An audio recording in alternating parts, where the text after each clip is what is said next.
TDP అధినేత చంద్రబాబుపై అబద్దపు అభియోగాలు మోపి జైలు పాలు చేసిన సిట్ కార్యాలయానికి సీల్ పడింది.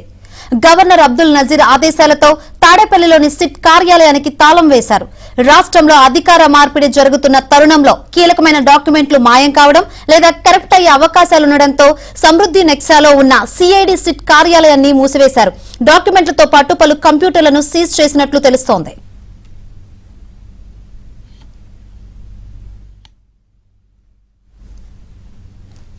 ఇదే అంశంపై మరిన్ని వివరాలు మా ప్రతినిధి సత్య అందిస్తారు. తన ఎన్నికల ప్రచారంలో భాగంగా బాబు షూరిటీ భవిష్యత్తు గ్యారంటీ అనే కార్యక్రమంలో నంద్యాలలో పాల్గొనేందుకు మాజీ ముఖ్యమంత్రి చంద్రబాబు నాయుడు నంద్యాల వెళ్లడం జరిగింది. ఆ సమయంలో సిఐడి సిట్ కార్యాలయం నుంచి కొల్లు రఘురామరెడ్డి వచ్చి ఆయన్ను అరెస్ట్ చేసిన పరిస్థితి అయితే ఉంది. అర్ధరాత్రి నుంచి తెల్లవారులు కూడా ఆయన నిద్ర లేకుండా చేసి తెల్లవారేక ఆయన్ని అరెస్ట్ చేసినట్టుగా చూపించారు. అక్కడి నుంచి రోడ్డు మార్గం ద్వారా విజయవాడ సమీపంలో ఉన్నటువంటి తాడేపల్లి, గుంటూరు జిల్లా తాడేపల్లి సిట్ కార్యాలయానికి తరలించారు. ప్రస్తుతం మనం చూస్తున్నది ఆ సిట్ కార్యాలయం. ఆ సిట్ కార్యాలయానికి తరలించిన తర్వాత ఆ రోజు సాయంత్రం నుంచి సుమారు 2 గంటల నుంచి 3 గంటల వరకు కూడా ఆయన ప్రశ్నించారు. ప్రశ్నించిన సమయంలో ఏదైతే స్కిల్ డెవలప్మెంట్కి సంబంధించి మొదట్లో 30 కోట్లని, తర్వాత 370 కోట్లని, తర్వాత భారీ ఎత్తున అవినీతి జరిగిందని చెప్పుకొచ్చిన పరిస్థితి అయితే ఉంది. తర్వాత ఏమీ లేదని ఫైనల్ గా తేలిన పరిస్థితి అయితే ఉంది. మొత్తం మీద ఓవరాల్ గా తీసుకుంటే కనుక ఈ స్కిల్ డెవలప్మెంట్ కేసులో ఆయన అరెస్ట్ చేసిన తర్వాత ఆయనకు 53 రోజుల పాటు రాజమండ్రి సెంట్రల్ జైల్లో ఉంచారు. తర్వాత ఆయనకు బెయిల్ లభించి బయటకు వచ్చిన తర్వాత ఎన్నికల్లో ఘన విజయం సాధించారు.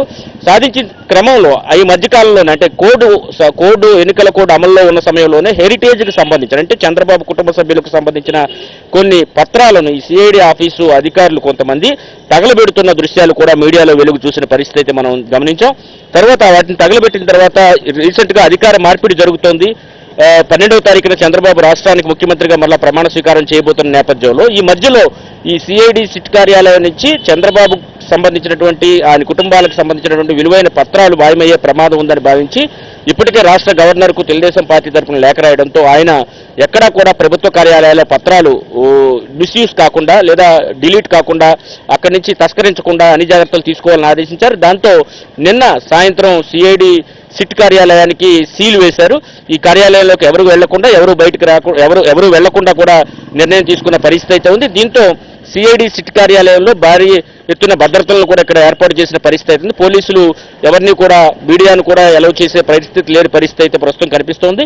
ఇదే సమయంలో ఈ సిట్ కార్యాలయంలోనే చంద్రబాబుని విచారించి ఇక్కడి నుంచి తీసుకువెళ్లి కోర్టులో ప్రొడ్యూస్ చేశారు. కోర్టులో రిమాండ్ విధించిన తర్వాత ఆయన్ను తర్వాత 53 రోజుల పాటు రాజమండ్రి సెంట్రల్ జైల్లో ఉండడం జరిగింది. అయితే తాను ఏ తప్పు చేయలేదని చంద్రబాబు స్పష్టంగా చెప్పారు. స్కిల్ డెవలప్మెంట్ కేసుకు సంబంధించి కావాలని ఒక స్వతంత్ర సంస్థతో ఆడిటింగ్ చేయించి దానిలో తప్పులు చూపించి కావాలని దానిలో ఇరికించే ప్రయత్నం చేశారని కూడా ఆయన అప్పుడే స్పష్టం చేసిన పరిస్థితి అయితే ఉంది. కాబట్టి ఈ అన్ని వ్యవహారాలను కూడా పరిగణలోకి తీసుకున్నటువంటి న్యాయస్థానం చివరకు 53 రోజుల తర్వాత ఆయనకు బెయిల్ ఇచ్చిన పరిస్థితి. ప్రస్తుతం మరికొన్ని రోజుల్లో ఆయన ముఖ్యమంత్రిగా కూడా ప్రమాణ స్వీకారం చేస్తున్న తరుణంలో అధికారికమైనటువంటి ఇటువంటి భవనాల నుంచి ఎటువంటి కీలకమైన ఫైళ్లు దస్త్రాలు మాయం కాకుండా ఉండేందుకే సీజ్ చేసినట్టుగా తెలుస్తుంది. నిన్న సాయంత్రం ఈ సిట్ కార్యాలయాన్ని కూడా సీజ్ చేసిన నేపథ్యంలో ఇప్పుడే ఇదే రాష్ట్రంలో హాట్ టాపిక్ గా మారింది. ఒకప్పుడు చంద్రబాబును విచారించిన కార్యాలయమే ప్రస్తుతం ప్రభుత్వమే దాన్ని సీజ్ చేయడం కూడా చర్చనీయాంశమైందని మనం చెప్పుకోవచ్చు. ఇది ఇక్కడ పరిస్థితి. కెమెరా పర్సన్ రాంప్రసాద్ తో సత్య, ఏబిఎన్ ఆంధ్రజ్యోతి, తాడేపల్లి సిట్